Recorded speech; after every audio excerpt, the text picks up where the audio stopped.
कहानी 3 संकट की नई परतें। दरबारे खास में बीमा मुसाफिर की दीक्षा वाली शुभ बेला अभी लगभग नित्यनवीन अनुभवों का पथ प्रकट कर रही थी कि अचानक सम्राट अकबर के दरबार में एक अघोषित संकट ने दस्तक दी। एक महाग्रंथों में छिपा रहस्य। एक दिन बीरबल ने दरबार में आते ही अधीर स्वर में कहा, जहां पनाह, हमारे पुरातन ग्रंथ समृद्धि सूत्र के खंड तिहाई पन्ने अकस्मात गायब हो गए हैं। इनमें अगली पीढ़ी के लिए बीमा के गहन सूत्र वर्णित हैं। अकबर शाह के चेहरे पर हल्की चिंता की रेखाएं उभर आईं। ये ग्रंथ केवल पांडित्य का द्योतक ही नहीं, बल्कि साम्राज्य की आने वाली पीढ़ियों के लिए मार्गदर्शक थे। यदि वे सूत्र उजागर न हुए तो बीमा की दीक्षा अधूरी रह जाएगी। बीमा मुसाफिर ने कदम आगे बढ़ाया, जहां पनाह, ये ग्रंथ किसी भी विपत्ति निवारण का बीज हैं, इन्हें पुनः सुरक्षित करना ही पहला कदम है। दरबार में हलचल मची। कहा जाने लगा कि अंदरूनी षड्यंत्रकारियों ने ग्रंथों को छिपाया है, या बृहद्राजस्व संग्रह के बीच रत्न नक्षत्र सी लिपिबद्ध ग्रंथखंड कहीं खो गए। 2 समयबंध हुआ अनुरेखण। बीमा ने अपने 4 स्तंभों का विस्तार करते हुए कहा, पूर्वानुमान से हमें संकेत मिला कि ग्रंथों का एक भाग महल के अंतःपुर हेमवा में जबलपुर नामक पहाड़ी संकरे मार्ग में छिपा हो सकता है। वितरण चक्र के नियम से हमें वहां के पुनर्बीमा विन्यास को भी पुनर्गठित करना होगा। बीमा ने मंत्रियों को 4 टोली में विभाजित किया। पूर्वानुमान टोली बीरबल, अब्दुल्ला खान और 2 गणितज्ञ ये खनिज पठारों की आंतरिक संरचना का मानचित्र खींचें। वितरण टोली सुल्तानुल महे के नेतृत्व में ग्रंथों को सुरक्षित स्थानांतरित करने का मार्ग प्रबंधे। विनियमन टोली राजा के कोषाध्यक्ष शायरा बानो की देखरेख में जहां ग्रंथ मिलने पर उसे सूचित करने का तंत्र तैयार करें। पुनर्बीमा टोली बीमा स्वयं वहां की आकस्मिक सामग्री आश्रित योजनाएं बनाए, ताकि खोज के दौरान किसी भी दुर्घटना या दुर्भाग्य में सहायता उपलब्ध हो। 3 पहाड़ी तक की यात्रा। चारों टोली निकल पड़े। पहाड़ की ओर चढ़ाई कठिन थी। बीरबल ने आनंदित स्वर में कहा, यहाँ का तीसरा मोड़ बताता है कि ग्रंथ किसी शिलाखंड के पीछे है स्थिति में छिपा है। अचानक एक बादल छाया गई। मूसलाधार बारिश ने मार्ग को फिसलन बना दिया। विनियमन टोली का ऊंट गिरकर घायल हो गया। यहां पुनर्बीमा की कसौटी थी। बीमा मुसाफिर ने निकटवर्ती गुफा में आपातकालीन आश्रय शिविर स्थापित किया, जहां घायल ऊंट का ठीक-ठाक बंदोबस्त हुआ। पुनर्बीमा कोष से थोड़ी राशि बंटी। ग्रामीणों ने भी फौरन राहत सामग्री पहुंचाई। इस घटना ने सिखाया कि जो आपदा नापी नहीं गई, उसे रोकना भी मुश्किल। 4 रहस्योद्घाटन और नैतिक द्वंद्व।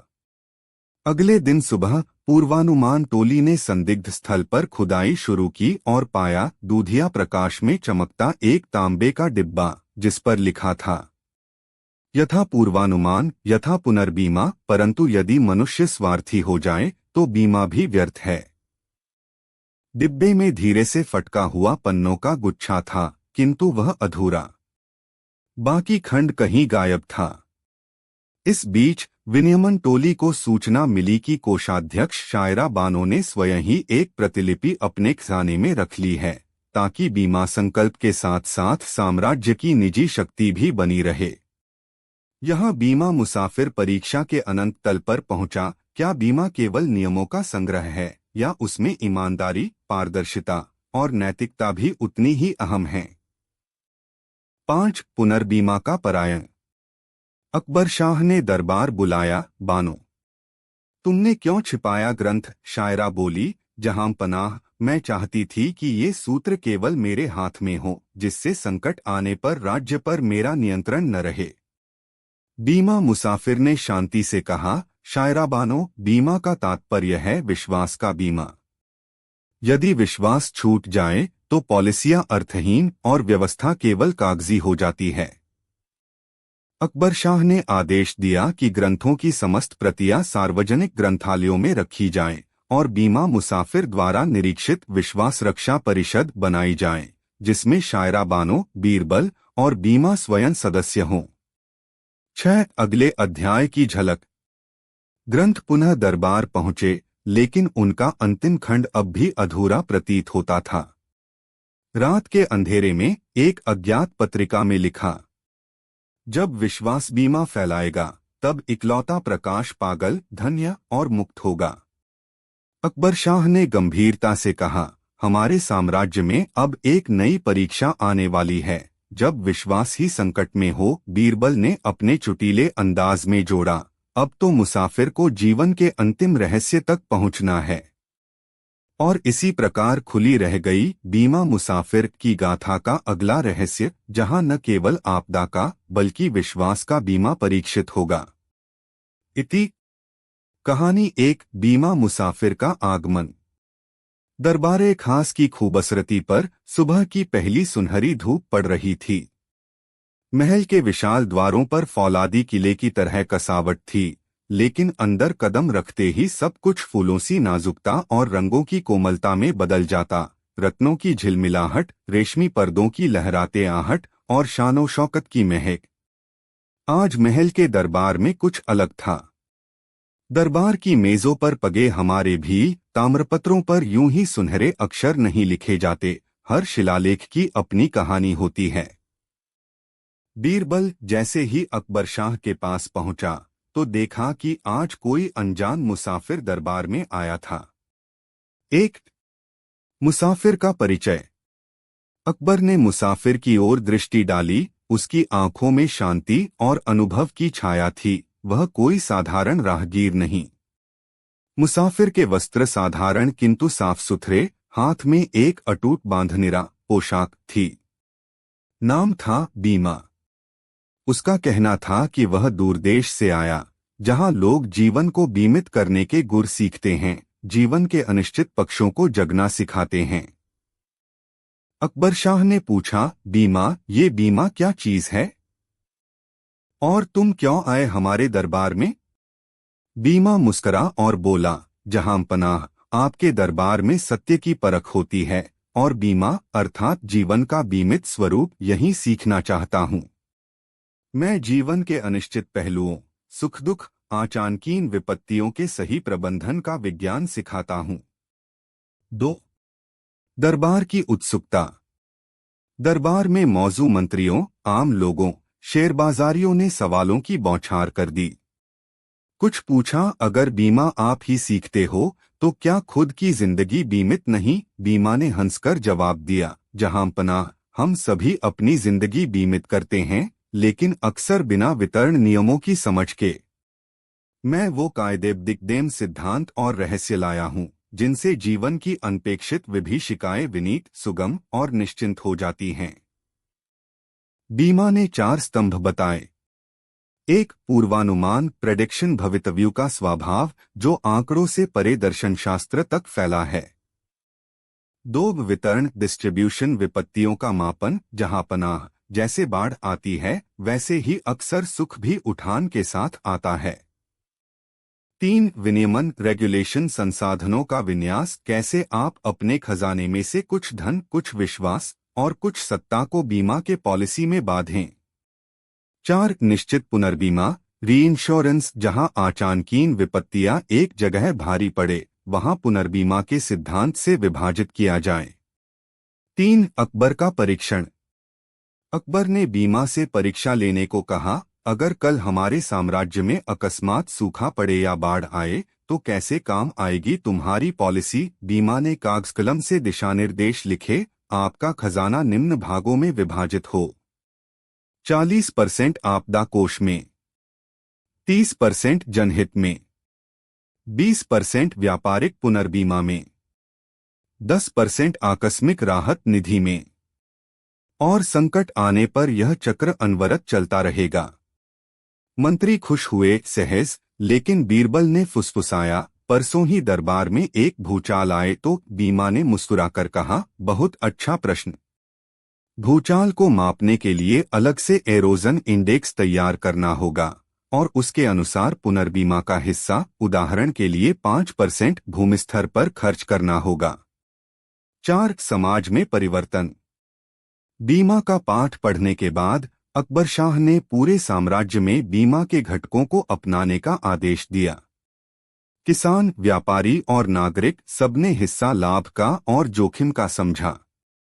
पहले तो संदेह हुआ, लेकिन जब सूखा आया तो बीमा कोष ने राहत सामग्री पहुंचा दी। बाढ़ आई, पुनर्बीमा ने दुगुना बाजार स्थापित किया और अकबर के दरबार से निकला आदेश, जो हिम्मत रखता है उसका राज कभी नहीं ढहता। इस प्रकार बीमा मुसाफिर ने दियारे हिंद की जमीन पर नई सीख बोई। जहां अनिश्चितता थी अब व्यवस्था थी, जहां भय था अब योजना थी, और जहां अकस्मात विपत्ति थी वहां भी साम्राज्य की शान थी। कहानी 2, बीमा मुसाफिर की दीक्षा। कुछ सप्ताह के बाद बीमा वापस दरबार में प्रकट हुआ। अब उसके वस्त्र और भी संजीदा, किस्सों में अनुभव का भार सा दिखता। आज उसकी दीक्षा थी। अकबर शाह ने तय किया कि बीमा को पूर्ण रूप से दरबार का अंग किया जाए, लेकिन उससे पहले बीमा को 4 कठिन परीक्षणों से गुजरना होगा। 1. सत्याग्रह का पर्व। बीमा को सच का सामना करना था। दरबार के सबसे अनुभवी योद्धा अहमद शाह ने उसकी अवधारणाओं पर प्रश्नचक्र चलाया। बीमा ने शांत चित्त से हर प्रश्न का उत्तर दिया, पर समस्या तब आई जब अहमद शाह ने कहा, और जो लोग नियम न माने उनका क्या? बीमा ने कहा, उनके लिए भी अनुग्रह नीति है, जहां शासन और जनता मिलकर जोखिम बांटते हैं। 2. भ्रांतियों का बदला। बीमा को जनता की राय बदलनी थी। स्थानीय गांव जौनपुर में लोगों ने बीमा को पाखंडी करार दिया। बीमा ने वहां जाकर स्वयं समस्याएं सुनी और राजा के वरिष्ठ कार्यपालक के साथ मिलकर किस्तों का नया ढांचा बनाया, जहां छोटे छोटे प्रीमियम से भी गांव सुरक्षित हो गया। 3. समयबंधन परीक्षण। अकबर शाह ने चुनौती दी, बीमा तुम मात्र सिद्धांत नहीं हो, समय के कसौटी पर भी तरेगा। 1 माह की अवधि में बीमा ने पूरी साम्राज्य में 4 दिवसीय यात्राएं की, योजनाएं जांची और प्रतिदिन एक नया समय वितरण चार्ट तैयार किया। 4. हृदय की कसौटी। अंततः सबसे कठिन बीमा को अपना हृदय खोलना था। अकबर ने पूछा, क्या तुम स्वयं अपने सिद्धांतों से असल जिंदगी में बंधे हो? बीमा की आंखें नम हुईं। उसने बताया कि बचपन में भीषण महामारी ने उसके परिवार को झकझोर दिया था। वहां उसे सच में यह समझ आया कि बीमा केवल संख्या नहीं, सुरक्षा का एहसास है। अकबर ने मुस्कुराकर कहा, अब तुम दरबार के कविसलाहकार भी रहोगे, जो केवल खजाना नहीं, हृदय भी बचाएगा। बीरबल ने तालियां बजाईं। और इस प्रकार बीमा मुसाफिर ने न केवल बीमा की कला सिखाई, बल्कि अकबर शाह को यह भी दिखाया कि वास्तविक सुरक्षा तब तक अधूरी है जब तक उसमें मानवता का स्पर्श न हो। इति। कहानी 4, विश्वास का अंतिम बीमा। दरबारे खास में विश्वास रक्षा परिषद के गठन के बाद चारों ओर उत्सुकता की लहर दौड़ गई थी। अकबर शाह की आज्ञा पर बीमा मुसाफिर, बीरबल और शायरा बानो मिलकर विश्वास का बीमा तैयार कर रहे थे। पर रात दिन एक ही सवाल गूंज रहा था, क्या राज्य की सीमाओं के भीतर छिपी सबसे बड़ी आपदा विश्वासघात ही नहीं? 1. गुप्त संकेत। एक सुबह दरबार में अचानक एक रहस्यमयी पिटारा आया, जिस पर सिर्फ 3 अलिखित चिन्ह थे, एक खुला हाथ, एक टूटता ताज और बीच में एक जलता दिया। कोई संदेश नहीं, पर बीमा मुसाफिर की दृष्टि पिटारे पर ठहर गई। बीरबल ने पूछा, ये संकेत क्या कहते हैं? बीमा ने गंभीर स्वर में उत्तर दिया, हर अलिखित चिन्ह एक आश्वासन का टूटना दर्शाता है, जनविश्वास का, सत्ता का और अंततः मानवता का। हमें इसकी तह तक जाना होगा। 2. पिटारे की छानबीन। विश्वास रक्षा परिषद ने पिटारा खोलने का निर्णय लिया। शायरा बानो ने महल की राजकोष रत्नागार की सुरक्षा तकनीक अनुरेखित की। बीरबल ने पिटारे के लकड़ी के ढांचे में छुपे चिन्हों का ऐतिहासिक संदर्भ बताया और बीमा ने प्रत्येक चिन्ह का बीमा सिद्धांत से मिलान किया। खुला हाथ वह बीमा पॉलिसी जो बिना पारदर्शिता के जारी की गई, न कागज पर उल्लेख, न जनता को बतलाया। टूटता ताज सत्ता संतुलन का एक पक्ष अचानक कमजोर पड़ा। किसी गुलामनगर के सरदार ने पुनर्बीमा शर्तें झुठलाकर विश्वासघात किया। जलता दिया वह प्रकाश जो बीमा निधि में था, पर अब उधारियों और लाभार्थियों के बीच विवाद ने उसे बुझाते दिया। तीनों ही चिन्ह बताते थे कि वैध नीतियों का उल्लंघन, नियमों की अवहेलना अंततः पूरे साम्राज्य के लिए भयावह परिणाम लाई। 3 गुलामनगर का मर्म। अकबर शाह ने तत्काल आदेश दिया कि उस सरदार को दरबार लाया जाए जिसने पुनर्बीमा शर्तें तोड़ी। सामने आया निजामुद्दीन अहमद, गुलामनगर का सयाना शासक, जिसने अकस्मात अपनी भूमि के लिए राजस्व वृद्धि बीमा की किस्तें नहीं भरीं और जनता के कोष से ऋण उधार लिया। निजामुद्दीन ने सिर झुकाकर कहा, जहां पनाह, मैंने आप विश्वास पर खरी उतारने का वादा किया था, पर वीराने की सूखी मौसमी फसलें और महंगाई ने मुझे विवश कर दिया। बीरबल ने सोचा, क्या यह अनीति थी या योजनागत विश्वासघात? बीमा मुसाफिर ने प्रश्न किया, क्या तुमने पुनर्बीमा की पेटियों में रखे कागजों को स्वयं पढ़ा? निजामुद्दीन चुप रहा। तभी शायरा बानो ने खुलासा किया, सरदार ने दस्तावेजों को न पढ़कर ही शिलालेखों पर मुहर लगा दी थी। 4 न्याय और अनुग्रह। अकबर शाह ने न्याय का तराजू तौलने को कहा, क्या हम निजामुद्दीन को कठोर दंड दें या अनुग्रह प्रदर्शित करें? बीरबल ने सुझाव दिया कि उसे सार्वजनिक रूप से पॉलिसी शिक्षा शिविर आयोजित करने का दंड दिया जाए, जहां वह स्वयं किसानों और व्यापारियों को बीमा के नियम पढ़ाए। शायरा बानो ने कहा, यह अनुग्रह भी होगा, दंड भी। बीमा मुसाफिर ने अंततः प्रस्ताव रखा, सरदार की क्षेत्रीय सेना को उसकी किस्तों के बराबर एक बीमा कोष में योगदान देना होगा, जिससे नुकसानग्रस्त किसानों को त्वरित राहत मिले। साथ ही वह हर 3 महीने पर दरबार आकर अपनी प्रगति रिपोर्ट पेश करेगा। अकबर शाह ने संतुष्टि से सिर हिलाया और आदेश दिया, इसी को हम न्याय बीमा कहेंगे, जहां न्याय दंड के साथ साथ पुनरुत्थान भी हो। 5 विश्वास का पुनर्निर्माण। अगले कुछ महीनों में निजामुद्दीन ने बीमा शिविरों का संचालन संभाला। दरबार से आए शिक्षकों ने फसल रक्षा योजनाएं, व्यापारनवीनीकरण नीतियां और अनुसूचित विपत्तियों के पूंजीकरण के उपाय बताए। जनता के दिमाग से बीमा का भय हटता गया, बदले में वहां विश्वास अंकुरित हुआ। बीमा मुसाफिर ने दरबार में रिपोर्ट पेश की, जहां पनाह, हमारे विश्वास का अंतिम बीमा ने सिद्ध कर दिया कि वित्तीय उपकरण मात्र दस्तावेज नहीं, बल्कि मानव संबंधों का आवंटन है। जब तक बीमा कागजों के भीतर बंद रहेगा, तब तक वह निर्जीव, पर जब वह जमीनी हकीकतों से जुड़ता है, तभी उसका असली प्रकाश फैलता है। 6 नए क्षितिज की ओर। दरबारे खास में दिया फिर से जल उठा। अब वह सिर्फ शासन की लिपिबद्ध रीतियां नहीं, बल्कि जनभावना का बीमा बन चुका था। अकबर शाह ने मुस्कुराकर कहा, अब जब हम विश्वास की आखिरी कसौटी तक पहुंच गए हैं, अगली परीक्षा होगी जब बाहरी आक्रमण हमारा विश्वास भी टूटने पर मजबूर करेगा। बीरबल ने उत्साह से आंखें चमकाईं और बीमा मुसाफिर भी नए संघर्ष के लिए सजग हो गया। इस प्रकार खुल गया बीमा मुसाफिर की गाथा का चौथा अध्याय, जहां विश्वास ही संकट और समाधान दोनों था, और अब साम्राज्य को नए क्षितिज पर ले जाने का समय निकट था। इति कहानी 5 बाहरी आक्रमण की आहट। दरबारे खास में विश्वास का अंतिम बीमा की सिद्धि के बाद सम्राट अकबर सुख शांति से शासन का संचालन कर रहे थे कि अचानक दूरदेश के तीरों की गूंज ने दहलीज पर दस्तक दे दी। खबर आई कि उत्तर पश्चिम सीमा पर अवलिन साम्राज्य ने विशाल सेना खड़ी कर ली है। एक खतरे का संकेत। एक सुबह बीरबल जब दरबार पहुंचा तो उसकी पलकें भयाक्रांत थीं। उसने कहा, जहां पनाह, अवलिन साम्राज्य ने हमारे पर्वतीय किले पर धावा बोलने का मंशा बना रखी है। वे युद्ध बीमा के सिद्धांत पर प्रश्न उठा रहे हैं कि क्या हमारा विश्वास बीमा असली आक्रमण सहन कर सकता है।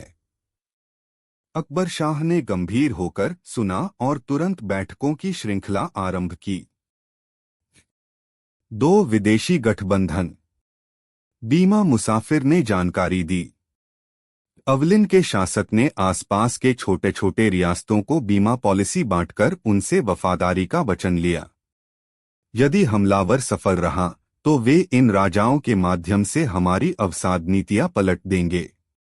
इस गठबंधन ने सीमा के पार गांवों में भय फैला दिया। किसान चिंता में थे कि युद्ध बीमा भिन्न होगा, क्योंकि फसल की सुरक्षा से लड़ाई की सुरक्षा अलग कैटेगरी है। 3. दरबार की रणनीति। अकबर शाह ने 4 स्तंभों के अनुरूप 4 टुकड़ियां बनाईं। 1. पूर्वानुमान प्रेडिक्शन। खुफिया अभियानों से पता लगाया कि अवलिन सेना 3 हफ्तों में सहसा आक्रमण कर सकती है। 2. वितरण डिस्ट्रीब्यूशन। सीमावर्ती किलों में युद्ध भिक्षु तथा आपातरक्षा सामग्री का पुनर्वितरण किया गया। फौजियों के लिए रणबीमा कोष तैयार। 3. विनियमन रेगुलेशन। उन रियासतों को जिन्हें अवलिन ने पट्टे पर लिया था, वहीं बीमा पॉलिसी की शर्तें दोबारा लिखवाई गईं। किस्तों में भुगतान नहीं करने पर पुनर्बीमा बहिष्कार का प्रावधान। 4. पुनर्बीमा रीइंश्योरेंस। दरबार ने पैमाना बढ़ाया। यदि किले धराशायी हुए तो कोष का एक हिस्सा पर्वतीय शरणार्थियों के पुनर्वास में खर्च होगा। 4. युद्धभूमि का अनुभव। 3 सप्ताह पश्चात एक तड़के बत्तियां बुझीं। अवलिन सेना ने हमला किया। अचानक घोड़ों की थाप, ढोलनाद की गूंज, तीरों का पानी बरसने लगा। बीमा मुसाफिर स्वयं रणभूमि में था, जहां उसने देखा कि युद्ध बीमा का असली माप तब होता है जब लड़ाई में जोखिम शेयर किया जाए। वह घोड़े पर चढ़कर विपरीत दिशा से जाल बिछाने को लेकर आई। सैनिकों ने पीछे से कमजोर द्वार पर प्रहार किया, जिससे अवलिन का मोर्चा टूट पड़ा। 5. विश्वास की अंतिम परीक्षा।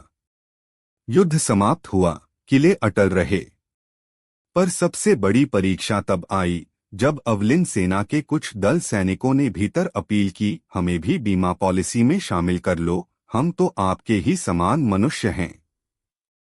अकबर शाह ने पूछा, तुमने लात बरसाई पर अब शरण चाहते हो? बीरबल ने सुझाया, इन्हें पुनर्बीमाशरण दे दीजिए, जिससे उनकी वापसी पर भी दायित्व बांटा जाए। बीमा मुसाफिर ने अंततः प्रस्ताव रखा, हम उन्हें रणचहुंबी बीमा प्रदान करेंगे। आज जो जीवन पुनर्भरण देते हैं, कल उसी आधार पर शरणार्थी कोष में वापसी के अधिकार देंगे। विश्वासघात नहीं, बल्कि विश्वासअपराध ही सबसे बड़ा संकट है। 6. नए युग की शुरुआत। इस निर्णय से अवलिन सैनिकों का मनोबल टूट गया और अधिकांश ने दरबार में शरण ली। साम्राज्य में विश्वास की यह नई परिभाषा गूंज उठी, जहां तकसीम बीमा युद्ध और शांति दोनों में काम आता है। अकबर शाह ने खुशी से कहा, हमने न सिर्फ आक्रमण को ठहराया, बल्कि दिखाया कि सच्चा बीमा मनुष्यता का बीमा भी है।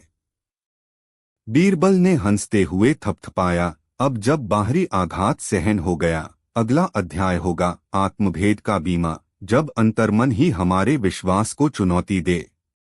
और इस प्रकार खुला बीमा मुसाफिर का अगला रहस्य, जहां साम्राज्य की सबसे बड़ी लड़ाई अपने ही अंधेरे विश्वास से होने वाली है। इति कहानी 7 समय दीवार का बीमा। दरबारे खास में आत्मभेद का बीमा की सफलता के बाद सम्राट अकबर ने लंबी सांस ली, पर बीमा मुसाफिर के मन में नए प्रश्न उठे। क्या मानवता का अंतिम संकट समय का प्रवाह ही नहीं? 1. समय की आहट। एक संध्या, तारों के मंद उजाले में बीरबल ने बीमा को गुप्त संदेश सौंपा। एक प्राचीन घड़ी, जिसकी चौथी सुई चलना बंद हो चुकी थी, पर धड़कनें आज भी सुनाई देती थीं। घड़ी पर उकेरे अक्षर कहते थे, जब समय थम जाएगा, विश्वास सत्यानाश होगा। बीमा ने महसूस किया कि यह संकेत समय दीवार की तरफ इशारा करता है, एक रहस्यमय घटना जहां समय का प्रवाह अस्थिर हो उठेगा। यदि साम्राज्य तैयार नहीं, तो अतीत और भविष्य में विसंगति से भय उत्पन्न होगा। 2. समय पूर्वानुमान। अकबर शाह ने दरबार में 4 स्तंभों के अनुरूप 4 कार्यक्रम आरंभ किए। एक, पूर्वानुमान ज्योतिषियों और गणितज्ञों ने मिलकर क्रोनोमानचित्र तैयार किया, जिसमें समय रेखा पर असामान्य स्पंदनों का आकलन था। 2, वितरण 5 प्राचीन टिक-टिक घड़ियां चुनी, जिन्हें साम्राज्य के 5 कोनों में संग्रहित किया जाएगा, ताकि समय की लय बनी रहे। 3, विनियमन प्रहरियों की नई समय त्रिशूल नीति लागू की गई, हर 3 घंटे पर शहरों की घंटियां एक साथ बजेंगी। 4, पुनर्बीमा, जब समय विसंगति उत्पन्न हो तब कालशरण कोष से तत्काल ऊर्जा स्रोत उपलब्ध करवाए जाएं, विशेषकर वृद्धों और बच्चों के लिए, जिन पर समय की मार सबसे तेज होती है। 3, दीवार पर दस्तक, अगले पूर्णिमा के दिन जब समस्त श्रुति घंटियां एक साथ बजीं तो एक अनचाही हलचल हुई। समय दीवार महल के प्राचीन दक्षिणी प्रासाद के बादलनुमा कक्ष में प्रकट हुई। दीवार पर धुंधली तरंगे दौड़ने लगीं और वहां खड़े घड़ियां उल्टी दिशा में चलने लगीं। बीमा मुसाफिर ने तुरंत अपनी क्रोनोमानचित्र खोली और देखा कि यदि इस स्पंदन को रोका न गया तो अगले 5 दिनों में अतीत और वर्तमान के बीच द्वार खुल जाएंगे। सम्राट अकबर अतीत में खुद को पा सकते हैं और भविष्य के अनिश्चित छोरों से विनाश लौट सकता है। 4, समय वितरण यज्ञ, बीमा ने 4 टोली भेजी। ज्योतिष टोली वे दीवार के ऊपर खड़ी प्राचीन सूर्यघड़ी लाए, जिससे प्रति घंटा सूर्य किरणों का प्रतिबिंब दीवार पर पड़ेगा और समय तरंगों को क्रमबद्ध बनाएगा। ऊर्जा टोली कोष से विशेष काल क्रिस्टल निकाले, जिन्हें चारों घड़ियों में स्थापित करके धारातत्व को स्थिर रखना था। सामूहिक घंटी विनियमन टोली शहरवासियों को बुलाया गया, हर गृह के भीतर छोटी घंटियां बजाने का संकल्प लिया गया, जिससे समय का सामूहिक वितरण सुनिश्चित हो। पुनर्बीमा टोली बीमा स्वयं, उन्होंने काला आश्रय केंद्र बनाए, जहां वृद्धों को अतिरिक्त भोजन और कहानियां दी गईं, बच्चों को भविष्य की आशा रेखांकित करती कविताएं सुनाई गईं। इन सब प्रयासों से समय दीवार की लहरें धीरे धीरे क्षीण होने लगीं।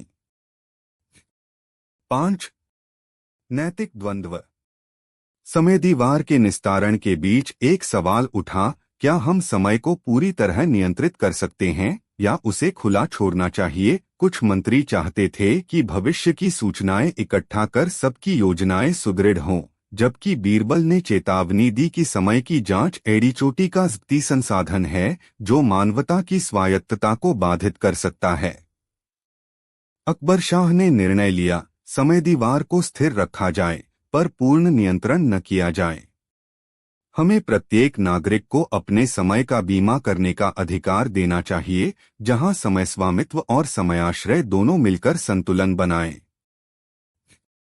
6, भविष्य की झलक, समय दीवार के स्पंदन धीमे पड़े और दीवार अपने भित्तिचित्र में पुनः बदल गई, एक विराट चक्र जिसमें अतीत, वर्तमान और भविष्य एकाकार नजर आते थे।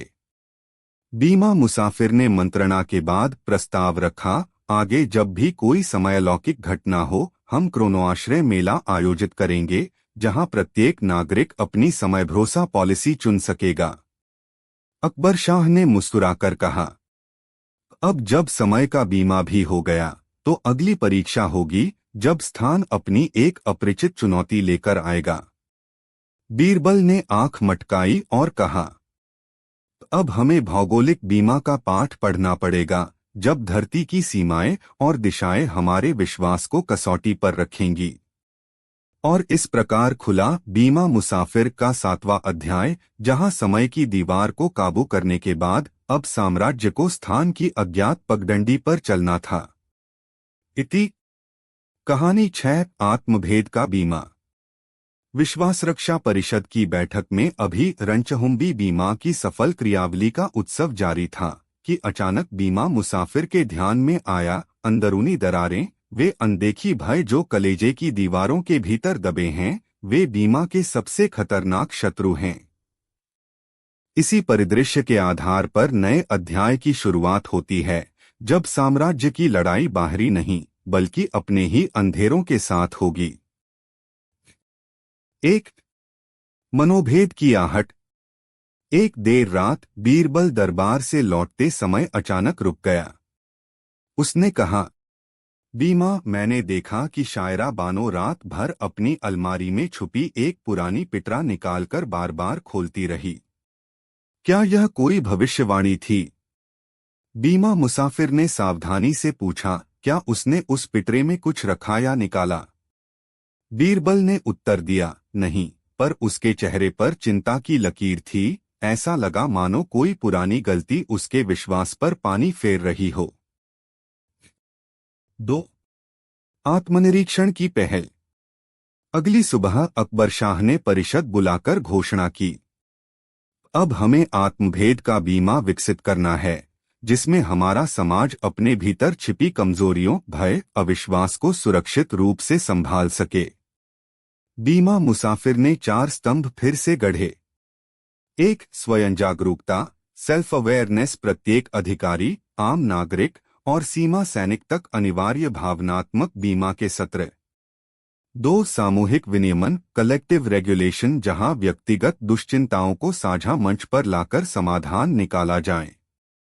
3. भावनात्मक वितरण, इमोशनल डिस्ट्रीब्यूशन, समाज के भीतर संतुलन पैदा करने के लिए तनाव और अवसाद का भार सब में साझा हो। 4. नवाश्रय, रीएंकरिंग, जब आत्मभेद गहरा हो तो पारिवारिक, मित्र समूह और धार्मिक केंद्रों में विश्रांति कोष का निर्माण। 3. शायरा बानो की परीक्षा। विश्वास रक्षा परिषद ने शायरा बानो को पहल करने का निर्देश दिया।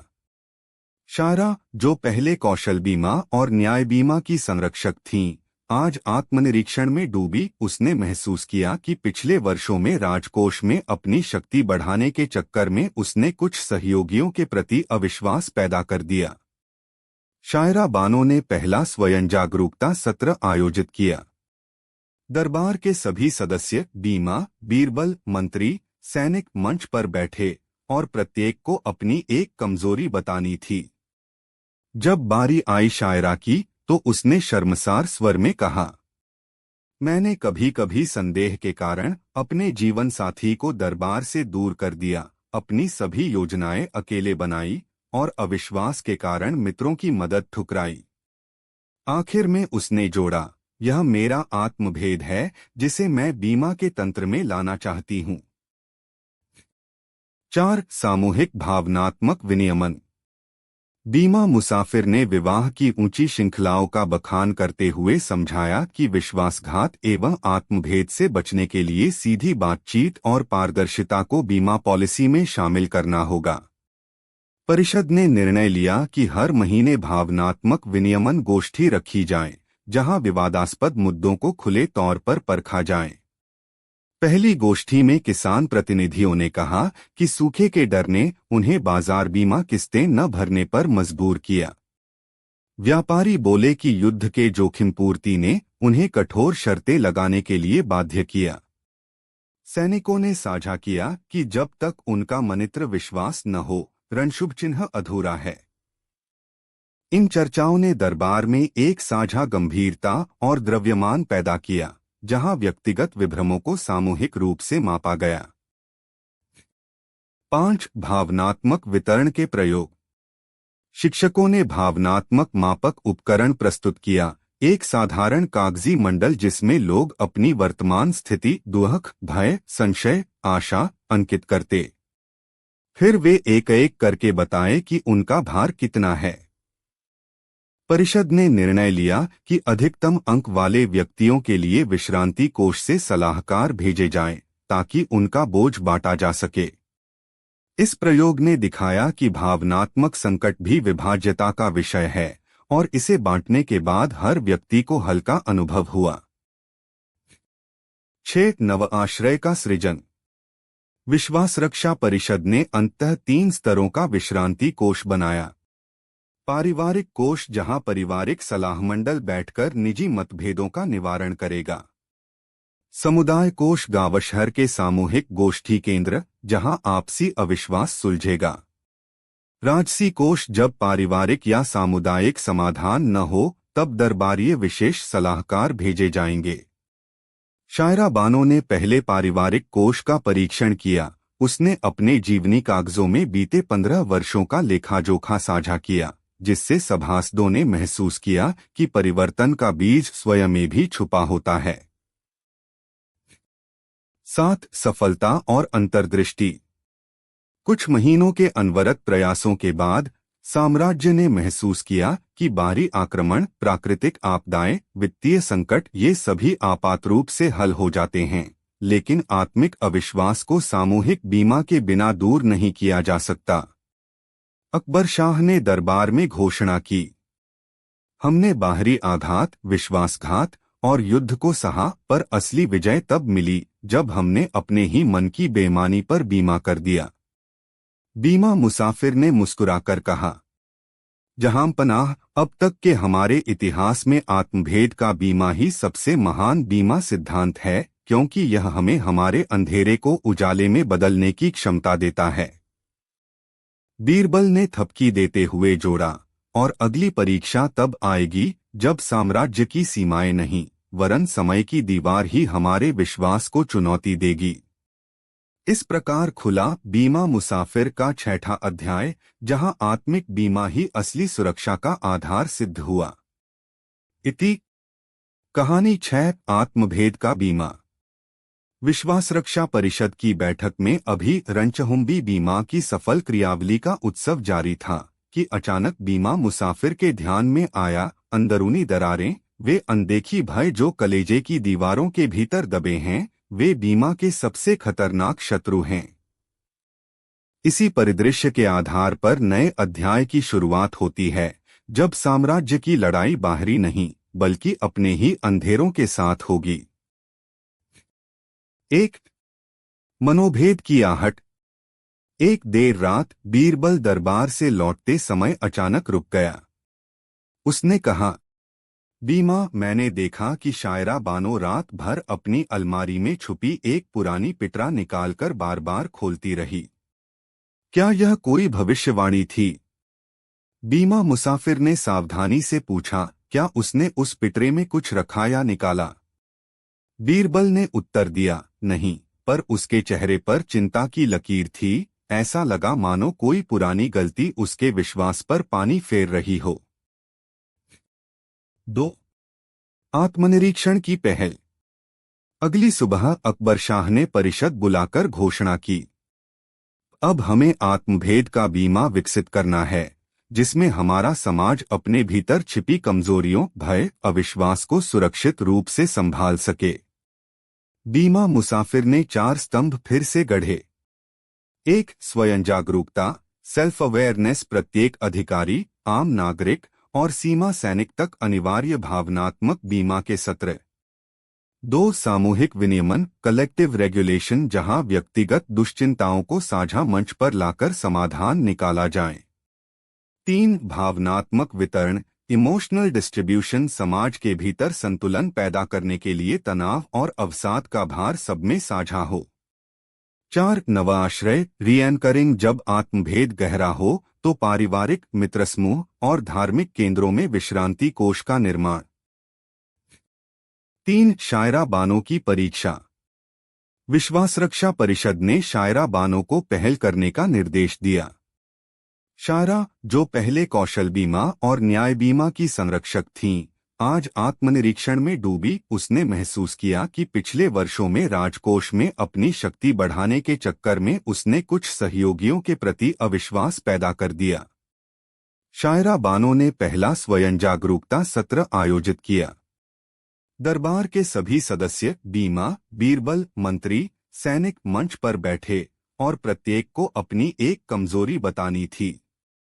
जब बारी आई शायरा की, तो उसने शर्मसार स्वर में कहा, मैंने कभी कभी संदेह के कारण अपने जीवन साथी को दरबार से दूर कर दिया, अपनी सभी योजनाएं अकेले बनाई और अविश्वास के कारण मित्रों की मदद ठुकराई। आखिर में उसने जोड़ा, यह मेरा आत्मभेद है जिसे मैं बीमा के तंत्र में लाना चाहती हूं। 4. सामूहिक भावनात्मक विनियमन। बीमा मुसाफिर ने विवाह की ऊंची श्रृंखलाओं का बखान करते हुए समझाया कि विश्वासघात एवं आत्मभेद से बचने के लिए सीधी बातचीत और पारदर्शिता को बीमा पॉलिसी में शामिल करना होगा। परिषद ने निर्णय लिया कि हर महीने भावनात्मक विनियमन गोष्ठी रखी जाए, जहां विवादास्पद मुद्दों को खुले तौर पर परखा जाए। पहली गोष्ठी में किसान प्रतिनिधियों ने कहा कि सूखे के डर ने उन्हें बाजार बीमा किस्तें न भरने पर मजबूर किया। व्यापारी बोले कि युद्ध के जोखिम पूर्ति ने उन्हें कठोर शर्तें लगाने के लिए बाध्य किया।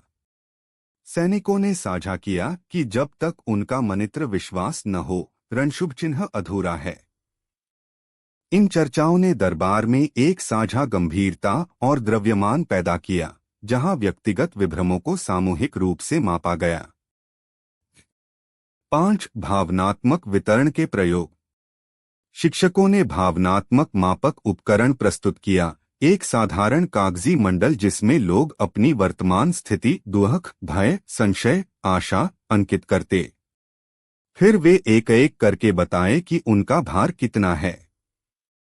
परिषद ने निर्णय लिया कि अधिकतम अंक वाले व्यक्तियों के लिए विश्रांति कोष से सलाहकार भेजे जाएं, ताकि उनका बोझ बांटा जा सके। इस प्रयोग ने दिखाया कि भावनात्मक संकट भी विभाज्यता का विषय है और इसे बांटने के बाद हर व्यक्ति को हल्का अनुभव हुआ। 6. नव आश्रय का सृजन। विश्वास रक्षा परिषद ने अंततः 3 स्तरों का विश्रांति कोष बनाया। पारिवारिक कोष, जहां पारिवारिक सलाह मंडल बैठकर निजी मतभेदों का निवारण करेगा। समुदाय कोष, गांव शहर के सामूहिक गोष्ठी केंद्र, जहां आपसी अविश्वास सुलझेगा। राजसी कोष, जब पारिवारिक या सामुदायिक समाधान न हो तब दरबारीय विशेष सलाहकार भेजे जाएंगे। शायरा बानो ने पहले पारिवारिक कोष का परीक्षण किया। उसने अपने जीवनी कागजों में बीते 15 वर्षों का लेखा-जोखा साझा किया, जिससे सभासदों ने महसूस किया कि परिवर्तन का बीज स्वयं में भी छुपा होता है। 7. सफलता और अंतर्दृष्टि। कुछ महीनों के अनवरत प्रयासों के बाद साम्राज्य ने महसूस किया कि बाहरी आक्रमण, प्राकृतिक आपदाएं, वित्तीय संकट, ये सभी आपात रूप से हल हो जाते हैं, लेकिन आत्मिक अविश्वास को सामूहिक बीमा के बिना दूर नहीं किया जा सकता। अकबर शाह ने दरबार में घोषणा की, हमने बाहरी आघात, विश्वासघात और युद्ध को सहा, पर असली विजय तब मिली जब हमने अपने ही मन की बेईमानी पर बीमा कर दिया। बीमा मुसाफिर ने मुस्कुराकर कहा, जहां पनाह, अब तक के हमारे इतिहास में आत्मभेद का बीमा ही सबसे महान बीमा सिद्धांत है, क्योंकि यह हमें हमारे अंधेरे को उजाले में बदलने की क्षमता देता है। बीरबल ने थपकी देते हुए जोड़ा, और अगली परीक्षा तब आएगी जब साम्राज्य की सीमाएं नहीं, वरन समय की दीवार ही हमारे विश्वास को चुनौती देगी। इस प्रकार खुला बीमा मुसाफिर का 6ठा अध्याय, जहां आत्मिक बीमा ही असली सुरक्षा का आधार सिद्ध हुआ। इति कहानी 8 भौगोलिक बीमा की राह। दरबारे खास में समय दीवार का बीमा की विजय के तुरंत बाद सम्राट अकबर ने आकाश की तरफ दृष्टि उठाई, पर बीमा मुसाफिर का मन अब धरा के रहस्यों की ओर मोड़ा हुआ था। यदि समय को हमने ठहराया, उसने सोचा, तो पृथ्वी की अनचिन्ही दिशाएं कैसी परीक्षा देंगी। 1. धरती का सूचना स्तंभ। अगली सुबह बीरबल ने दरबार में रिपोर्ट पेश की, जहां पनाह, हमारे साम्राज्य के पूर्वोत्तर में विशाल पर्वतमाला दीर्घ श्रृंखला है, जिसकी असंख्य घाटियां और गुफाएं आज तक अन्वेषित नहीं हुई। स्थानीय लोग कहते हैं कि वहां भौगोलिक विसंगतियां हैं, कहीं नदी उल्टी बहती है, कहीं चट्टानें स्वयं वक्री रूप ले लेती हैं। यह स्थानदीवार की प्रवृत्ति है। अकबर शाह ने चिंतित होकर पूछा, क्या यह हमारे लिए मात्र जियोग्राफी की चुनौती है, या इसके पीछे कोई संकट छिपा है? बीमा मुसाफिर ने उत्तर दिया, यह वह परीक्षा है जिसमें मूल स्थान का भरोसा तौला जाएगा। अगर दिशा ही धोखा दे तो विश्वास की नींव हिल जाएगी। हमें भौगोलिक बीमा तैयार करना होगा। 4 स्तंभ भौगोलिक संस्करण। अकबर शाह ने पुनः 4 स्तंभ के अनुरूप कार्यदल गठित किए। एक पूर्वानुमान जियोप्रेडिक्शन मानचित्र शास्त्रियों और ज्योतिषियों ने मिलकर लैंडस्पंदन सर्वे तैयार किया, जिसमें चुंबकीय असंतुलन, भूक्षोभ क्षेत्र और तहखाने मार्गों का आभास था। 2 वितरण जियोडिस्ट्रीब्यूशन साम्राज्य को 5 क्षेत्रों में विभाजित किया गया: सड़क मार्ग बीमा, जलमार्ग बीमा, पर्वतीय मार्ग बीमा, अंडरग्राउंड बीमा एवं विशेष लुप्त मार्गों का बीमा। 3 विनियमन जियोरेगुलेशन नए दिशारक्षक पाठ्यक्रम लागू किए गए, जहां हर यात्री, व्यापारी, सैनिक को भूमि साक्षरता प्रमाण पत्र चाहिए होगा, ताकि वे स्थिरता और अनिश्चितता से अवगत रहें। 4 पुनर्बीमा जियोरी इंश्योरेंस स्थानाश्रय शिविर बनाए गए। जब कोई मार्ग अस्थिर हो तो यात्रियों, अतिक्रमणकारियों एवं मालवाहकों के लिए तत्काल विकल्प और आश्रय उपलब्ध रहेंगे। 3 दीर्घण श्रृंखला की ओर चारों टोली निकल पड़ी। ज्योतिष विभाग भ्रांतिमापक यंत्र लेकर, जो चुंबकीय विचलनों को संकेत देता था। मानचित्र निर्माण दल खगोलचक्र और रेखाचित्रों से नए नक्शे तैयार करने को रवाना। दिशारक्षक पाठशाला यात्रियों को महल में प्रशिक्षित करने का कार्य। स्थानाश्रय केंद्र गीजला गांव में अस्थायी शिविर तैयार, यहां ठहरने वाले मार्गहीन समूहों के लिए खाना, दवाई और अगली सलाह होगी। बीमा मुसाफिर खुद अग्रिम पंक्ति में था। हाथ में ऑर्बिटल ग्लोब, एक ऐसा उपकरण जो धरती की त्रिविमीय आकृति को घुमाकर दिखाता। 4 पहाड़ के रहस्य।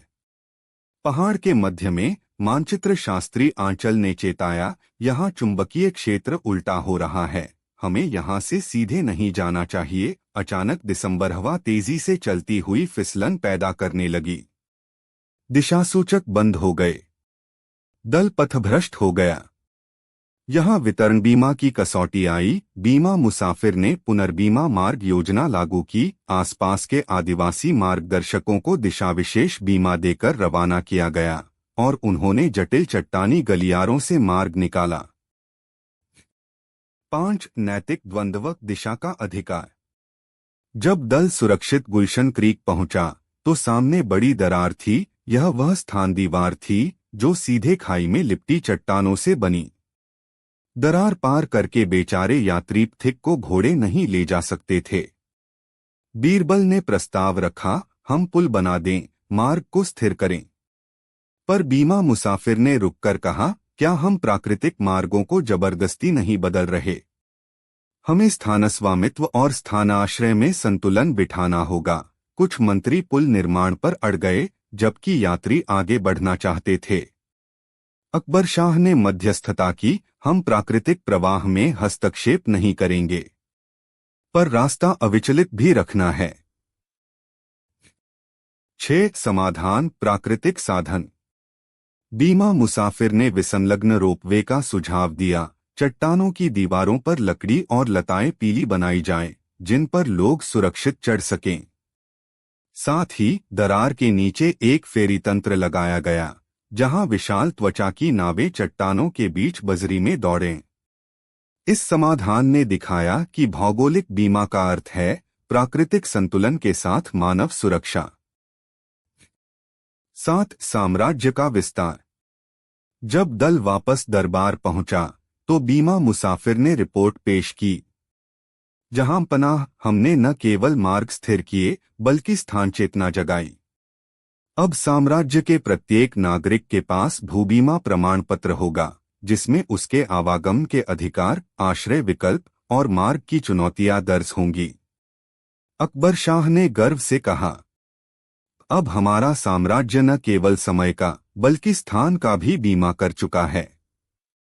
अगली परीक्षा रहेगी विषयों और तत्वों का बीमा, जब अग्नि, जल, वायु और आकाश में छिपी अनिश्चितता सामने आएगी।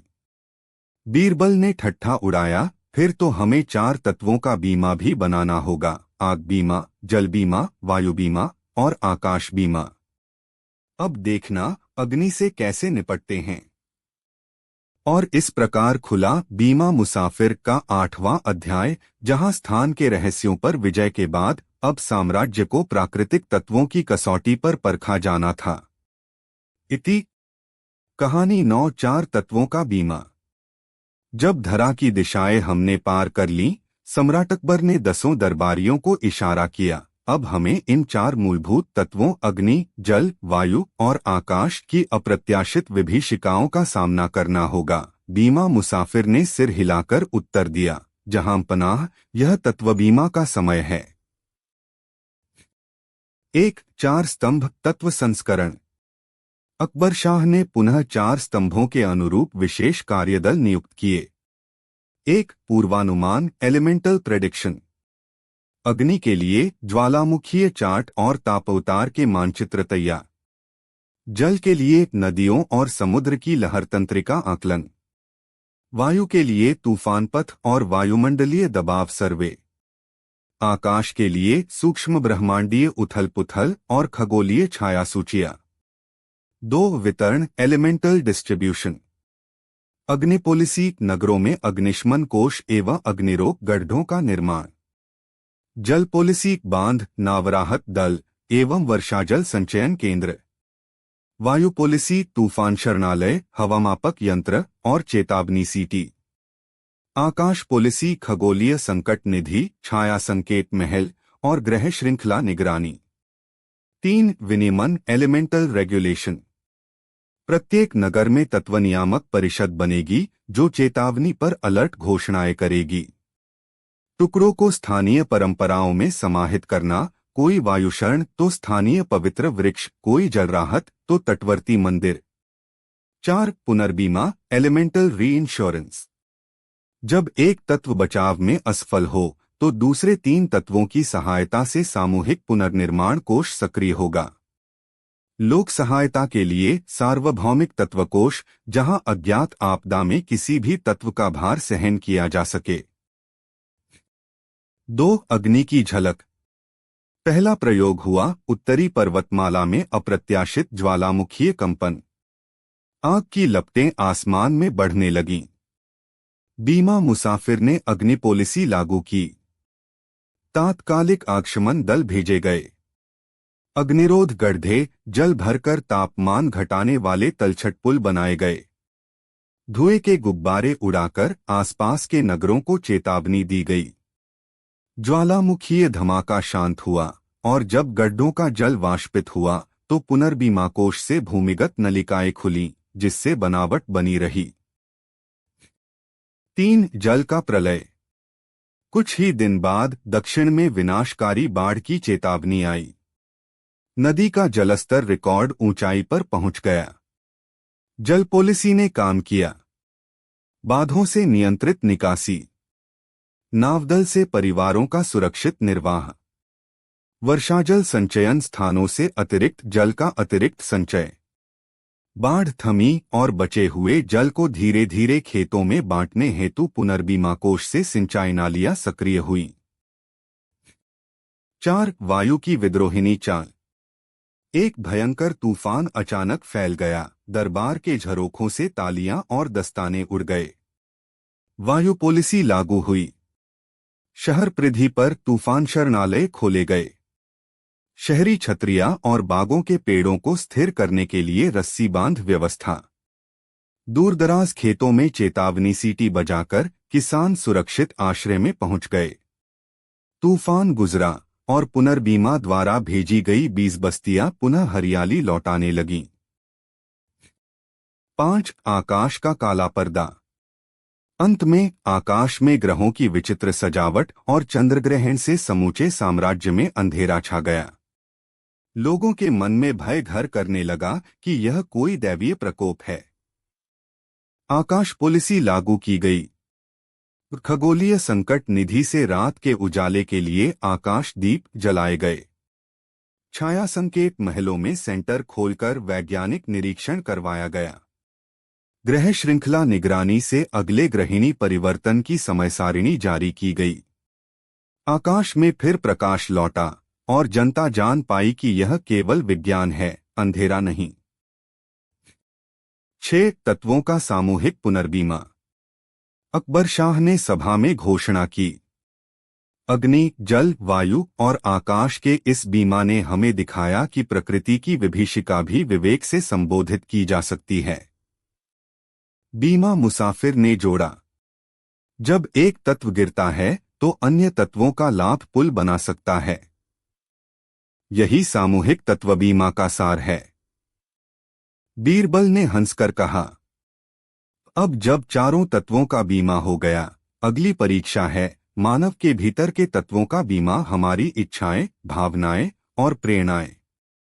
और इस प्रकार खुला बीमा मुसाफिर का 9वां अध्याय, जहां प्रकृति के 4 तत्वों का बीमा कर अब साम्राज्य को अपने ही अंतर्निहित मानव तत्वों की कसौटी पर परखा जाना था। इति कहानी 11 विश्व बीमा की चुनौती। 10 अध्यायों में हमने स्वयं, समाज, समय, स्थान और प्रकृति के 4 तत्वों का बीमा किया। सम्राट अकबर ने दीवान-ए-आम में घोषणा की, अब अगली परीक्षा होगी जब समस्त प्राणी और पारिस्थितिकी का बीमा करने की बात आएगी। यह है विश्व बीमा। बीमा मुसाफिर ने कृतज्ञता से सिर झुकाया, जहां पनाह, अब हम सीमित बीमा से निकल वृहद बीमा की सीमाओं पर पहुंच रहे हैं। एक विश्व पूर्वानुमान, ग्लोबल प्रेडिक्शन। बीमा मुसाफिर ने पृथ्वी विद्या, जीव जंतु ज्ञान और ब्रह्मांडीय विज्ञान का संगम कर विश्व मानचित्र तैयार किया।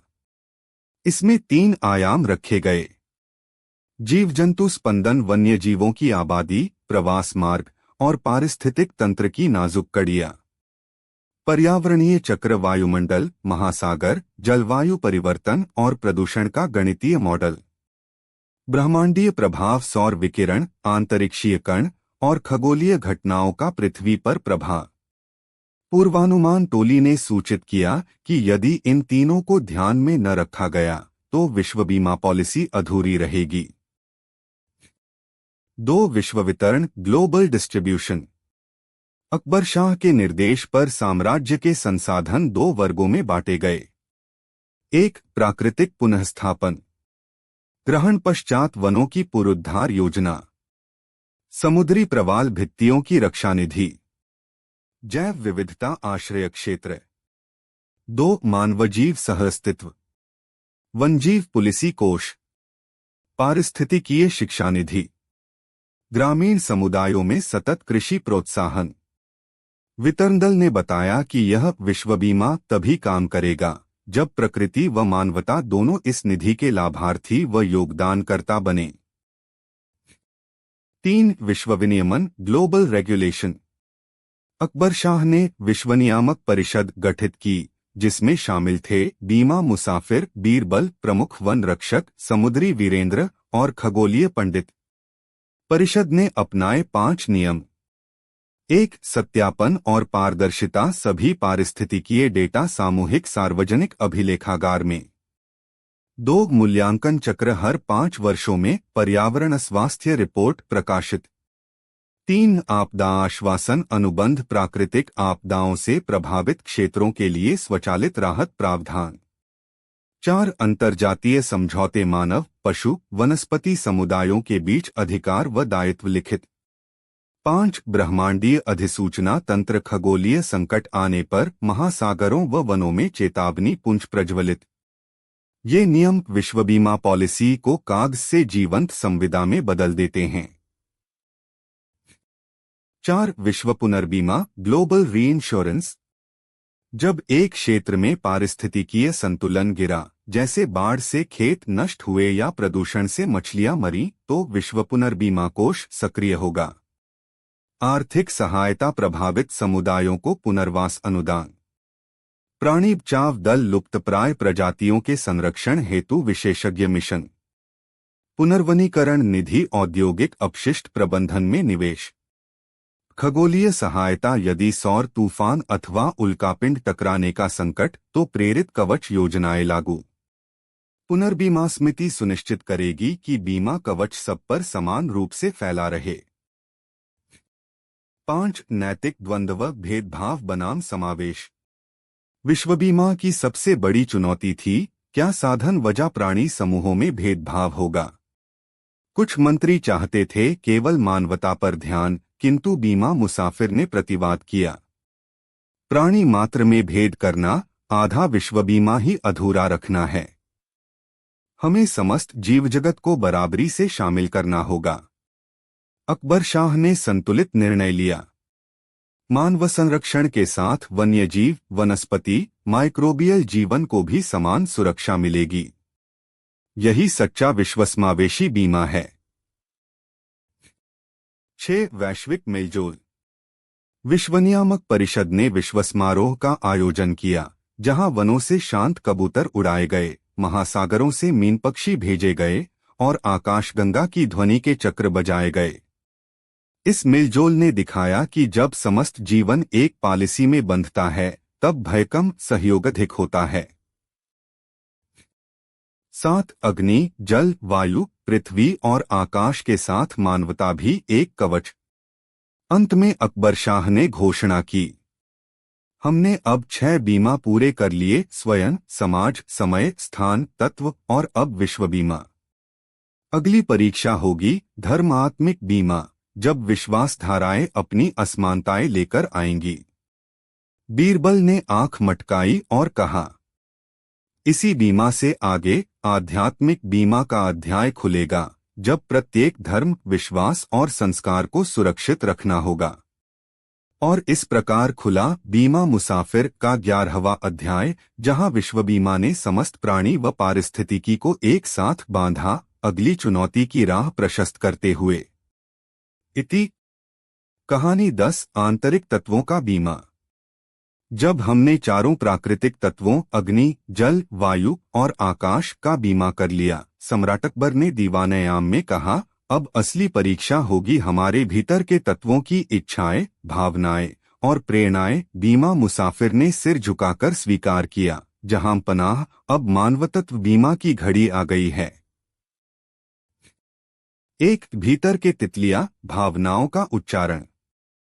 बीरबल की एक ओट से आई आवाज, भावनाएं भी तो नाजुक तितलियां हैं, कभी शांत तो कभी उधम मचाती। बीमा मुसाफिर ने बताया कि लोग अपनी श्रेयस्कर इच्छाओं और भीषण भय को छुपा लेते हैं, जिससे मनोविकार उत्पन्न होते हैं।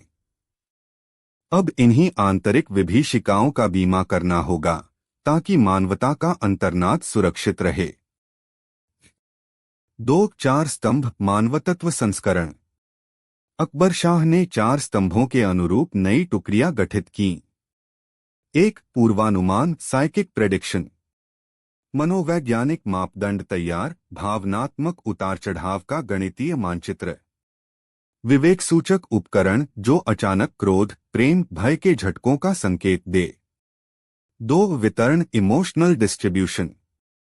प्रेरणा पॉलिसी, जहां हर नागरिक को महीने में एक बार अपनी प्रमुख इच्छा व्यक्त करने का अधिकार। दुख वितरण कोष, जब कोई अत्यधिक पीड़ा महसूस करे तो साझा मंच पर उसके भार को बांटा जाए। 3. विनियमन, एथिकल रेगुलेशन। भावना नियामक परिषद, जहां प्रेम, क्रोध, लोभ, ईर्ष्या के आचरण दिशानिर्देश तय किए जाएं। व्यक्तिगत नीति पत्र, जिसमें नागरिक स्वयं अपनी आंतरिक सीमा लिखता कि कब क्रोध को काबू में रखेगा। 4. पुनर्बीमा, रीइंश्योरेंस ऑफ सेल्फ। आत्मिक आश्रय केंद्र, जहां मनोचिकित्सक, ऋषि, बीरबल जैसे समझदार मिलकर आंतरिक रिश्तियां संजोए। स्वसमर्थन निधि, एक राजकोष जिसे प्रत्येक व्यक्ति संकट के समय उपयोग कर सके। 3. पहला परीक्षण, क्रोध का सामना। बीमा मुसाफिर ने दरबार में सबसे पहले क्रोध पर कार्यशाला आयोजित की। प्रत्येक मंत्री ने एक क्रोध वृतांत सुनाया, कैसे उन्होंने अचानक उफान में आकर अनजाने में अपमान किया। पूर्वानुमान, विवेक सूचक ने हर मंत्री के हृदय में क्रोध के झटकों को मापा। वितरण, उनके क्रोध को दुख वितरण कोष में बांटकर अन्य सदस्यों के साथ साझा किया। विनियमन, उन्होंने अपनी नीति पत्र में लिख डाला, 3 गहरी सांस लेने पर ही प्रतिक्रिया दूंगा। पुनर्बीमा, आत्मिक आश्रय केंद्र में 3 दिन के लिए विश्रामध्यान सत्र लिया, जहां क्रोध का राग मधुर शांति में ढला। जब क्रोध कुंड शांत हुआ तो दरबार में उसने हल्की मुस्कान लौटा दी। 4. दूसरा परीक्षण, लोभ और लालच। अगला विषय था लोभ। व्यापारियों और कोषाध्यक्ष ने साझा किया कि कभी-कभी अधिक लाभ के लालच में वे नियम भूल जाते थे। पूर्वानुमान विवेक सूचक ने बताए कि जब लाभ संभावना 80% से ऊपर जाती है तो लालच के संकेत तेज हो जाते हैं। वितरण उन्होंने लालच को प्रेरणा पॉलिसी के तहत व्यक्त किया, एक दिन तक बाजार बंद कर अपनी लालसा को लेखनी पर उतारा।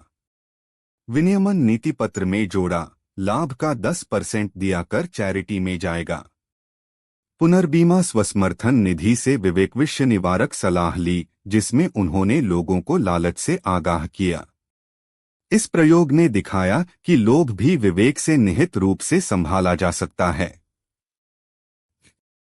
5. तीसरा परीक्षण, भय और संदेह। तीसरा सामना था भय का। किसानों ने बुबुल की छाया में अनचाहे भविष्य का भय प्रकट किया। पूर्वानुमान भय के क्वांटम मान तय किए गए, अंदेशा कब चरम पर होता है। वितरण उन्होंने भय को दुहक वितरण कोष में बांटा, जहां अन्य किसान उसके साथ सहानुभूति जताते। विनियमन नीति पत्र में लिखा, हर भय पर 2 मित्र सलाह देंगे। पुनर्बीमा आत्मिक आश्रय केंद्र में सहयोगी चर्चा कर भय के मर्म को उजागर किया। इससे जनता ने जाना कि भय को साझा करने मात्र से भी वह हल्का हो जाता है। 6. अंतिम परीक्षा, प्रेम और मिलन। अंत में सबसे कोमल प्रेम का परीक्षण। बीरबल ने अपनी गाथा सुनाई, कैसे उसने अक्सर अपनी परछाई को ही प्रेम समझ लिया। पूर्वानुमान विवेक सूचक ने प्रेम के अदृश्य तरंगों का मानचित्र दिखाया। वितरण प्रेम को प्रेरणा पॉलिसी के अंतर्गत हर दिन एक बार व्यक्त करने का नियम बनाया। विनियमन नीति पत्र में जोड़ा, प्रेम की अभिव्यक्ति पर चारों को समान अधिकार। पुनर्बीमा आत्मिक आश्रय केंद्र में मिलन उत्सव आयोजित किया, जहां गीत, कविता, कथाएं प्रेम बांटने के माध्यम बने। इस प्रेम मेल ने दरबार की दीवारों को पिघलाकर सबको एकजुट कर दिया। 7. समापन, अंतर्निहित बीमा का सार।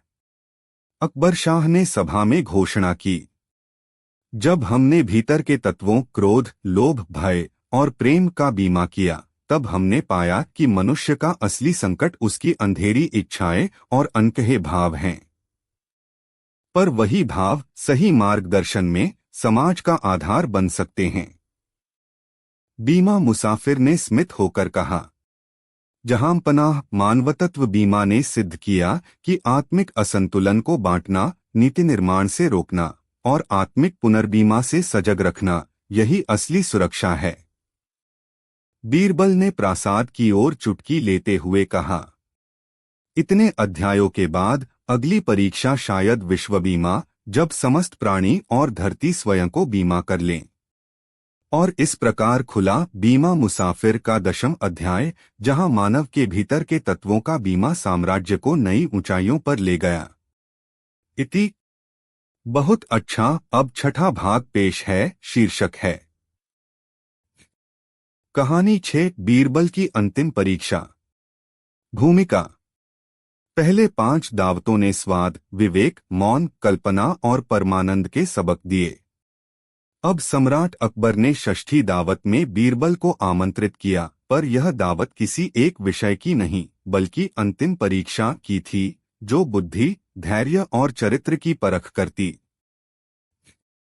पहला दृश्य, दावत का विधान। दरबार के मुख्य द्वार पर एक विशाल आवरणधारी संदूक रखा गया, जिस पर अंकित था, इस संदूक में छुपा है दरबार की आत्मा, जो इसे खंगालेगा उसे मिलेगा प्रकाश। अकबर ने घोषणा की, आज की दावत होगी अंतिम परीक्षा। इसमें न थाली है, न प्रश्न पट्टिका, केवल यह संदूक शेष है। जिसे इसका रहस्य समझ में आए, वही हमारा सर्वोत्तम मंत्री सिद्ध होगा। सब मंत्रियों के चेहरे पर उत्सुकता और भय दोनों लहराए। दूसरा दृश्य, संदूक का रहस्य। सभी ने संदूक खोलने का प्रयास किया, लेकिन हर बार ढक्कन थोड़ा सा खुलता ही बंद हो जाता। अंदर से आती थी हल्की गूंज, ज्यों कि कोई दूरवर्ती स्वर कह रहा हो, जो सत्य को परखता, वही धैर्य को इनाम में पाता। मंत्रियों ने अनुमान लगाए, शायद धातु का कोई पहेली ताला या छिपा हुआ कलात्मक चित्र या तर्कसंगत जाली, पर किसी को भी खाका न दिखा। तीसरा दृश्य, बीरबल का दृष्टिकोण। बीरबल चुपचाप खड़ा था, हाथ में एक मोमबत्ती लिए। उसने क्षणों तक संदूक को देखा, फिर उस पर मोमबत्ती की लौ झोंकी, जिससे अस्थिर परछाइयां दीवार पर नृत्य करने लगीं। सम्राट, इस संदूक की चाबी न भीतर है न बाहर, यह परछाइयों में छुपी है। अकबर ने हैरानी से पूछा, परछाइयां? भला कैसे? चौथा दृश्य, बुद्धिमत्ता की परीक्षा। बीरबल ने निर्देश दिया कि सभी दरबारी दीवारों पर लगाई मशालें बंद कर दें, केवल एक एक दीपक दक्षिणी कोने में जलाएं। फिर उस कोने से दीवार पर पड़ती बीरबल की और उपस्थित लोगों की परछाइयां संदूक पर लाया दें। परछाइयां मिलीं, पर न तो ताला खुला न स्वर बदला। बीरबल ने फिर पहेली बताई, जहां वास्तविक रूप से नहीं, परछाई से ढांका हुआ, वहां चरित्र रहता है। इसी को उजागर करिए। बीरबल ने कहा कि हर व्यक्ति अपनी परछाई से बोले, मानो उसके सच्चे गुणदोष का प्रतिबिंब हो। हर मंत्री को चाहिए कि वह अपने अंदर की अच्छाइयों और कमियों का वर्णन करे, तभी संदूक खुलेगा। पांचवा दृश्य, आत्मपरिशीलन। सम्राट ने सभी मंत्रियों को बुलाया। एक एक कर सभी ने अपने भीतर झांका। मंत्री चुन्नीलाल ने माना कि वह कभी कभी निर्णय में आलस्य दिखाता है। रानी गंगा ने स्वीकार किया कि राजनीति में उसे स्वयं की महत्वाकांक्षा ने अंधा कर दिया। दरबारी रघुवीर ने कबूल किया कि वह दरबार की प्रशंसा में स्वयं को भूल जाता है। जब अंत में बीरबल ने कहा, मैंने अपने बड़प्पन में कभी अहंकार नहीं पालने दिया और न ही कभी किसी को नीचा समझा, उसने स्वर उठाया, यह संदूक सत्य और नम्रता से ही खुलेगा। अचानक क्लिक की ध्वनि हुई, ढक्कन पूरा खुल गया।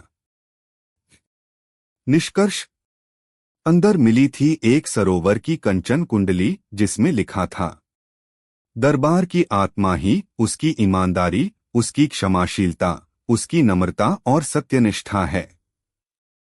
अकबर ने मुस्कुराकर बीरबल को गले लगाया और कहा, आज तुमने न केवल संदूक खोला, बल्कि दरबार का रहस्य भी उजागर कर दिया। सच में यही तुम्हारी अंतिम परीक्षा थी और तुम उत्तीर्ण रहे। इस षष्ठी दावत ने दिखाया कि सबसे बड़ी परीक्षा कोई बाहरी चुनौती नहीं, बल्कि स्वयं से सामना है। जब हम अपने सत्य और परछाइयों को पहचान लेते हैं, तभी जीवन का दरवाजा खुलता है। अगर आप चाहें तो आगे हम अकबर की अंतिम विजय या बीरबल का अमर काव्य जैसा 7वां भाग लिख सकते हैं। बताइए कैसे बढ़े। बहुत बढ़िया। अब पेश है 5वां भाग, शीर्षक कहानी 5, बीरबल का परमानंद। भूमिका। अकबर ने अब 5वीं दावत का विषय रखा, परमानंद। इस दावत में उद्देश्य था परम आनंद की अनुभूति, जो सांसारिक सुख से परे आत्मा के अंतर्नाद से खिल उठे। सम्राट ने बीरबल को आमंत्रित कर कहा, देखना है कि कैसे थाली में न रखा जाए, फिर भी हम परमानंद पा सकें। बीरबल के नयनों में पहले से ही आनंद की चमक थी। पहला दृश्य, मंडप का आध्यात्मिक परिवेश। दावत बाग के एक शांत तलहटी वाले कोने में रखी गई। यहाँ चारों ओर नीले कमल खिल रहे थे। बीच में एक निर्मल जलाशय था, जिसमें बीरबल का प्रतिबिंब धैर्य से झूम रहा था। मंडप के स्तंभों पर उकेरे गए थे मंत्रांश के विविध स्वर, जो हवा में पिघलते चले जा रहे थे। दूसरा दृश्य, अदृश्य व्यंजन। अम्ला प्रकार की थालियां लाकर रखी गईं। मूलत इन पर कोई ठोस व्यंजन नहीं था, पर 4 वस्तुएं थीं। 1 एक चुटकी नमक, 2 एक बूंद मिश्री का रस, 3 एक पत्ती तुलसी की, 4 एक वायवीय स्वर, धीमी बांसुरी। मंत्रियों ने आश्चर्य से पूछा, राजा भोजन कहाँ? अकबर मुस्कुराए, ये हैं आनंद के चार रंग: स्वाद, मिठास, शुद्धि और स्वर। इन्हें मिलाकर देखो। तीसरा दृश्य: अनुभव का मेल। बीरबल ने पहले नमक को महसूस किया, उस तीव्र लवणता में जीवन की तीव्रता। फिर मिश्री की बूंद, जिससे मन में मिठास का संतुलन पसरा। तुलसी ने शुद्धि की श्वास दी, जो आत्मा की एक तपिश। और बांसुरी ने उस क्षण को संगीतबद्ध कर दिया, जैसे हवा की आत्मा मुस्कुरा रही हो। उसने आंखें बंद कर धीरे धीरे इनका मिलन, चित्कार, संयोग किया, जीवन का असली परमानंद। चौथा दृश्य: सम्राट का प्रश्न। अकबर ने पूछा, बीरबल, इन चारों में से सबसे बड़ा आनंद कौन सा? मंत्रियों ने अपनी अपनी राय रखी, कुछ ने मिठास, कुछ ने संगीत, कुछ ने शुद्धि चुनी। बीरबल ने सबकी ओर देखा और कहा, रज्जु स्वाद सबका प्रथम स्पर्श होता है, मिश्री सबका मधुरता संवेदी है, तुलसी आत्मा का शुद्धि कुंज है, बांसुरी अंतर्मन का संगीत, पर परमानंद तो इनके एकत्रीकरण का फल है। पांचवा दृश्य: आनंद का रहस्योद्घाटन। बीरबल ने आगे कहा, जब हम जीवन को हिस्सों में बांटते हैं, सब कुछ मूर्धन्य लगता है, पर जब एकाकार करके देखते हैं, तभी रूप, रंग, स्वर सब एक धारा बनकर बहते हैं। वही अनुकंपा है, वही परमानंद है। अकबर प्रसन्न हुए और बोले, आज से हमारे दरबार की हर दावत का अंतिम व्यंजन यही होगा, एकाकार अनुभव का रस। निष्कर्ष: इस पांचवीं दावत ने दिखाया कि आनंद कोई बाहरी वस्तु नहीं, अनुभवों का सामूहिक संगीत है। जैसे कमल का फूल बूंदों से खिलता है, वैसे ही जीवन का परमानंद भी एकत्व से खिलता है। यदि आप चाहें तो अगली दावत रहस्यमयी मानचित्र या बीरबल की अंतिम परीक्षा भी लिख सकता हूं। बताइए आगे क्या रचे? अकबर ने कहा, यही हमारा अंतिम भोज नहीं, वरन आने वाली पीढ़ियों का पहला पाठ है। निष्कर्ष: इस नौवीं दावत विरासत ने दिखाया कि महान सीखें सिर्फ सुनाने या दिखाने के लिए नहीं, बल्कि जीवन पथ का अंग बनकर रह जाती हैं। जब तक किसी मन में वे धड़कती रहेंगी, तब तक अकबर बीरबल की दावत अमर है। यदि आप चाहें तो अब एपिलॉग लिखकर इस गाथा का समापन कर सकता हूं, या कोई श्रृंखला गीत प्रस्तुत कर सकता हूं। बताइए कैसे आगे बढ़े।